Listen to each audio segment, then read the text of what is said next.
Hi friends, welcome back to my channel Purnima Surya. ముందుగా అందరికీ Vinayaka Chavithi శుభాకాంక్షలండి.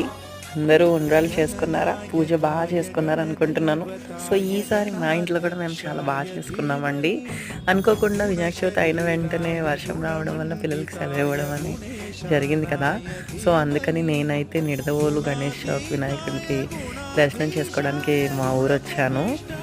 So after 10 years నేను లైవ్గా గణేష్ చౌక్ వినాయకుడిని దర్శనం చేసుకోవడం అయితే జరిగింది. చాలా చాలా అదృష్టంగా ఫీల్ అవుతున్నాను. ఎందుకంటే చిన్నప్పటి నుంచి ఇక్కడే పెరిగి ఈ గుడికి ఖచ్చితంగా వచ్చి రోజు దర్శనం చేసుకొని వెళ్ళేదాన్ని. అండ్ మీకు గుర్తుందో లేదో, చిన్నప్పుడు ఆడ్ నెంబర్ ఆఫ్ వినాయకుళ్ళు చూడాలి అని చెప్పి 7, 9 ఎక్కడైనా ఈవెన్ నెంబర్ చూసాము అంటే ఇంకొక మండపం దగ్గరికి వెళ్ళి అక్కడ కూడా వినాయకుడిని చూసి భలే ఉండేవి కదా ఆ మెమరీస్.